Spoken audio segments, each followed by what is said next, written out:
Fala galera, belezinha? Tudo tranquilo? Estamos começando mais uma aula do canal 10 de História, tá certo? Antes de mais nada, dá um pulo lá no site 10historia.com, pega o material para essa aula, pega a linha do tempo, pega a tabelinha que a gente tem de o que aconteceu na fase provisória, o que aconteceu na fase constitucional do governo do Deodoro da Fonseca e o que aconteceu no governo do Floriano Peixoto.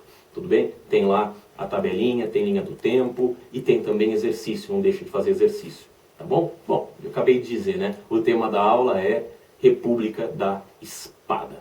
O que aconteceu na República da Espada? Primeiro vamos ver o governo do Deodoro da Fonseca, Marechal Deodoro da Fonseca. Ele governa entre 1889 e 1891. Mas eu queria lembrar o seguinte, Deodoro da Fonseca é um cara que se fez líder da Revolução Republicana, da proclamação da República, em última hora.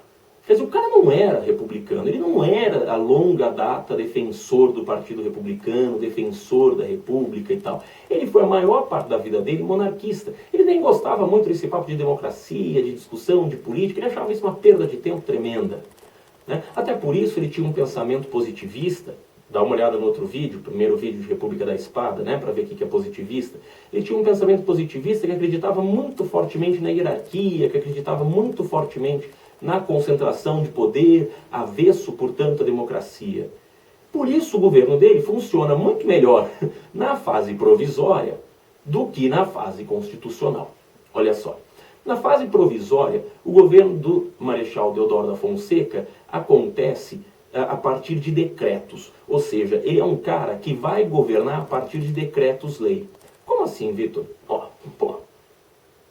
Não tem como, eu proclamei a República. Não é isso? Proclamamos a República, começamos um novo sistema de governo, um novo formato de país.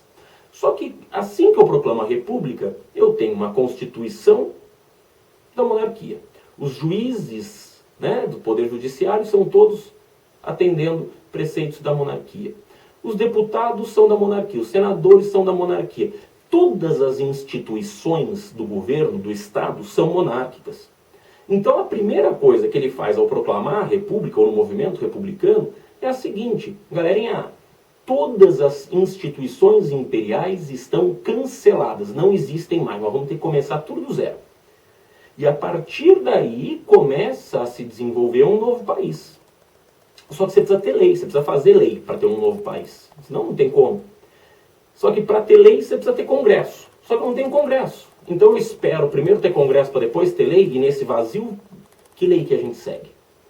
Segue as leis que o Deodoro, né, o Marechal Deodoro da Fonseca, vai decretar. Ou seja, ele enquanto chefe da nação, enquanto líder do movimento, com o poder legitimado pelo próprio movimento republicano, ele governa por decretos. Ou seja, ele assina, Marechal Deodoro da Fonseca, presidente da República, interino ou provisório, decreto o seguinte, faço saber o seguinte, e pá, coloca lá, né, a lei para já entrar em vigência. Então ele não tem que lidar com político, ele não tem que lidar com política, ele não tem que lidar com parlamento, ele tem lá um grupo de pessoas que o ajuda a decidir e tal, manda ver.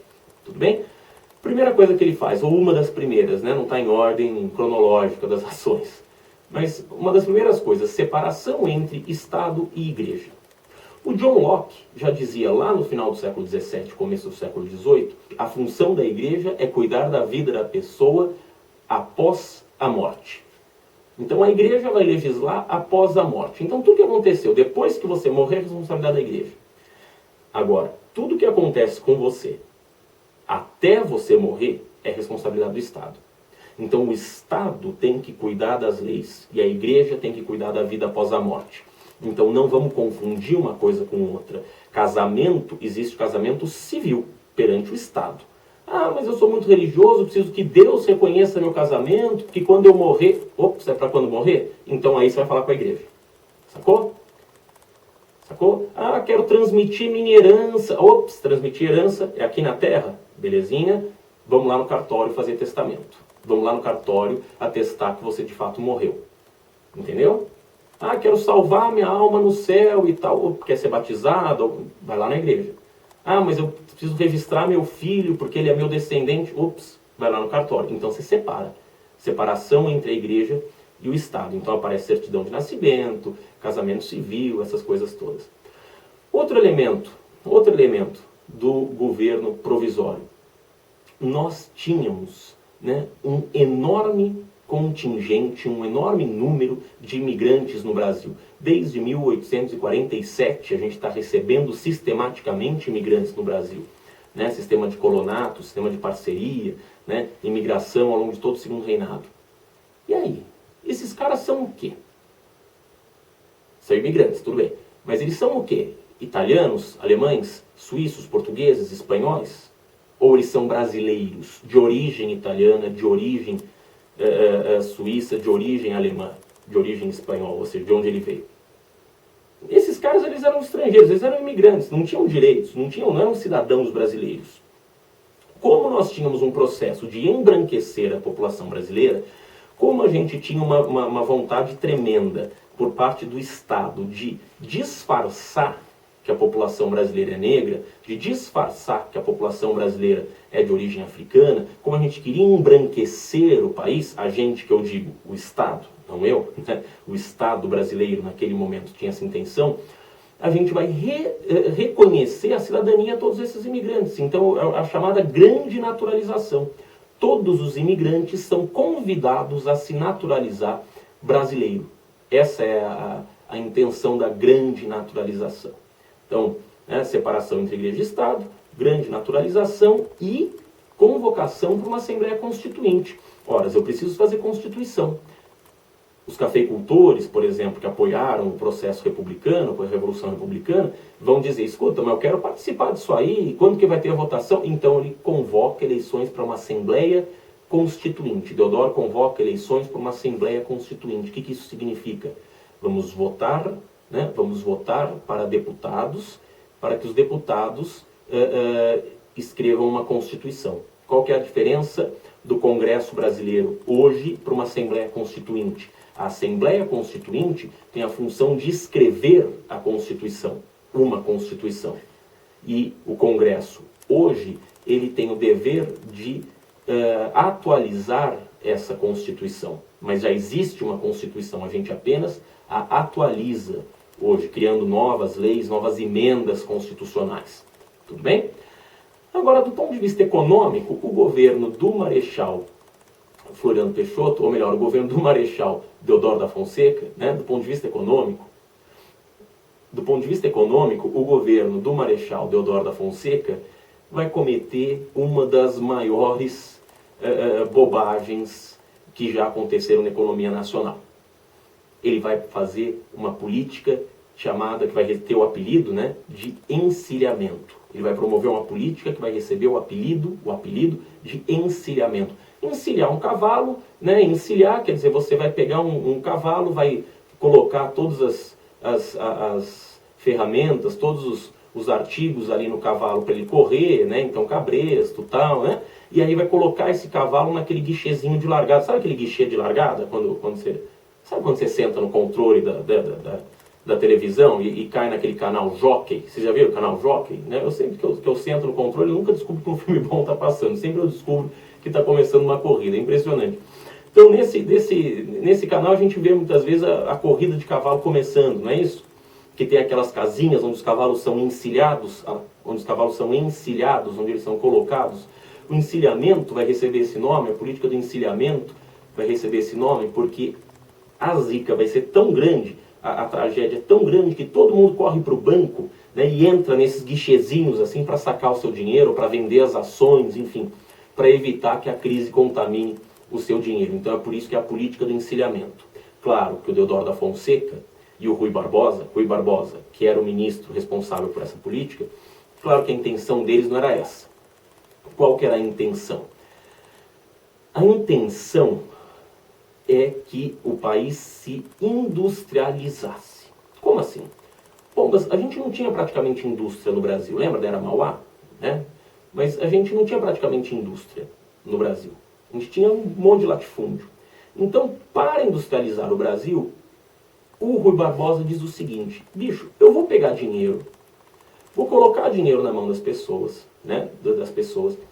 Essas pessoas, através do crédito, ou seja, através do empréstimo de dinheiro, vão investir, tudo bem? Vão investir justamente na indústria. E aí a gente industrializa o país. Só que o Brasil não tinha dinheiro para emprestar para ninguém. Muito menos uma quantidade de dinheiro absurda para emprestar para todo mundo industrializar o país. Então a gente precisa ligar lá na Casa da Moeda e falar para os caras, bicho, imprime papel moeda. E aí liga a impressora e vai. Emissão monetária. Ou seja, estamos imprimindo papel moeda, estamos imprimindo dinheiro. Simples assim. Só que se eu imprimir muito dinheiro, o que acontece com o valor do dinheiro pela lei da oferta e da procura? Se eu tenho muito dinheiro, o dinheiro vale muito ou vale pouco? Vale pouco, né? Se eu tenho muito papel moeda. E tem um outro problema. O dinheiro eu só posso imprimir de acordo com a riqueza que eu tenho guardada no banco, para dizer para o cara, olha, esse papel que eu estou te dando corresponde a uma riqueza que eu tenho guardada.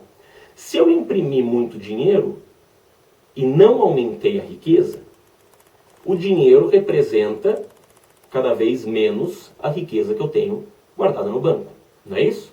Eu, país, que estou imprimindo esse papel moeda. Então o país imprime papel moeda dizendo o seguinte, você tem esse dinheiro, essa nota de papel que representa uma riqueza que eu tenho no banco. Sacou? Só que se eu imprimir muito papel moeda e não aumentei a riqueza, o que acontece? Desvalorização do dinheiro. Então eu tenho muito dinheiro circulando, o que ajuda a desvalorizar o dinheiro. Eu tenho um aumento da quantidade de dinheiro sem imprimir, sem ter lastro, né? Sem ter riqueza guardada para sustentar o valor desse dinheiro.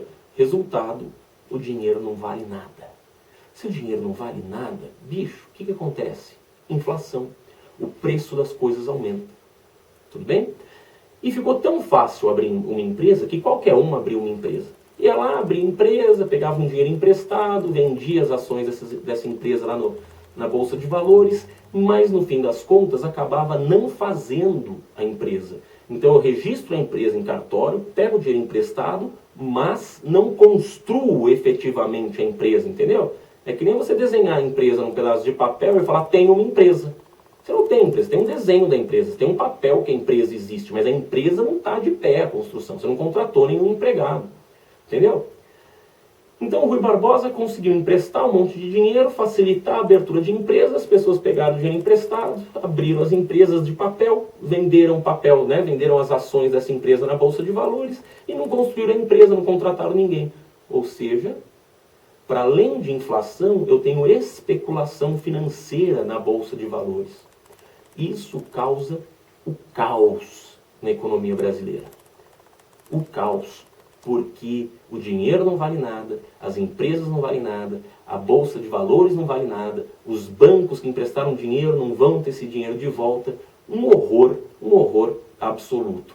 Dá uma olhada nessa charge aqui que mostra, né, o trabalhador sendo prensado pelo Estado, né, para soltar todo o dinheiro que ele tem na forma de imposto. Né? O trabalhador vai se sentir sugado porque não tem nada, crise econômica, dinheiro não vale nada, o Estado precisa arrecadar. Então, um absurdo completo essa política do encilhamento. Mas, Vitor, por que o cara achou que ia dar certo? O cara achou que ia dar certo porque o Rui Barbosa pensou o seguinte, eu vou emprestar dinheiro, as pessoas vão pegar esse dinheiro emprestado, vão criar empresa, a empresa vai gerar riqueza, vai gerar emprego, vai gerar renda, isso aquece a economia cresce. Só que como ninguém gerou emprego, ninguém criou empresa, ninguém gerou riqueza, a coisa não saiu do papel, a coisa não funcionou e a economia foi para as cucunhas. Nossa primeira grande crise econômica da República. Tudo bem? Bom, enquanto essa crise está rolando, a Constituição de 1891 fica pronta. O que diz essa Constituição? Primeiro ponto, República Federativa com autonomia para os estados. Quer dizer, eu tenho agora uma república, não é uma monarquia, é uma república, que tem estados da federação. Como assim? Olha, é exatamente o que nós temos hoje, bicho. É fácil de entender. Você tem Rio de Janeiro, Minas, São Paulo, Goiás, Rondônia, Roraima, né? Todos os estados, Pará, todos os estados aí do Brasil. Todos os estados do Brasil. Dentro de cada estado, eu tenho 3 poderes. Né? Eu tenho legislativo, eu tenho judiciário, eu tenho executivo. né? Os juízes das instâncias estaduais, o governador, deputado estadual. Ele tem alguma autonomia, né? Tem o Ministério Público Estadual, além deles, né? Além desses 3 poderes. Então, esses estados têm deputados, têm uma legislação, né? Tem uma legislação estadual, que tem que respeitar a legislação, a Constituição brasileira. Não é isso? Tem a Constituição brasileira, que une todos os estados da federação, toda a União. E essa Constituição aceita as constituições estaduais, ou seja, a legislação estadual. Não é? Tudo bem? Entendeu como é que fica a República Federativa? Os estados têm alguma autonomia. Por exemplo, polícia. Por exemplo, legislação ambiental. Né? São todas questões estaduais essas daqui. Depois, a gente chama de voto universal masculino. Putz, voto universal masculino não tem nada mais mentiroso. Não tem nada mais mentiroso pelo seguinte: se o voto é universal, ele deveria incluir homens e mulheres. Mas a nossa Constituição exclui as mulheres. Então é só voto masculino, embora a gente diga voto universal masculino. Voto universal masculino, ou seja, a mulher está fora. Menores de 21 anos também estão fora. Mendigos também estão fora. Padres e soldados também estão fora. Quem que sobra? Sobra homem maior de 21 anos que tem residência, não é? Não. Porque analfabetos também estão fora. Pô, Vitor, então não vota ninguém? Não, não vota ninguém. 3,7% da população brasileira vota. É um absurdo, mas é isso. A cada eleição o número sobe. Eu acho que a gente termina lá perto de 1930 com quase ou um pouquinho mais de 10% da população brasileira votando. Então esse projeto de dizer que os analfabetos é que são o problema, não é bem assim, porque a gente vai ver a quantidade de fraudes e de corrupção que existe dentro dessa República da Espada e dentro da República Oligárquica. Tudo bem? Outra característica do voto. O voto é aberto, né? Voto aberto. Então a gente tem o cidadão que vai votar, esse 3 e pouquinho por cento da população vai votar, e ele não tem o direito constitucional de ter o seu voto secreto. Isso, claro, que é muito complicado, porque aí eu sofro pressão de alguém para votar nessa pessoa, não é isso? Lembra do coronelismo, clientelismo, né, voto de cabresto, todas essas questões? Pois é, voto aberto. Se eu não tenho o direito por lei de manter, né, o meu voto secreto, como é que fica? Eu sofro pressão e até apanho, perco emprego, perco oportunidades por não votar nas pessoas que me indicam para votar. O último elemento que eu vou comentar dessa Constituição é que temos eleições diretas. Ao contrário do que a gente tem durante todo o período monárquico, essa Constituição nos garante eleições diretas, ou seja, eu voto direto no cara que eu quero para presidente, voto direto no cara que eu quero para deputado. Tudo bem? Então, a gente tem algumas características. Ficando pronta a Constituição em fevereiro, né, de 1891, fevereiro de 1891, a gente começa um governo constitucional do Deodoro da Fonseca. Mas isso já é tema para a próxima aula. Belezinha? Vai lá, faz seu exercício, dá uma estudada e volta aqui para assistir a fase constitucional do governo do Deodoro da Fonseca. Abraço, até mais.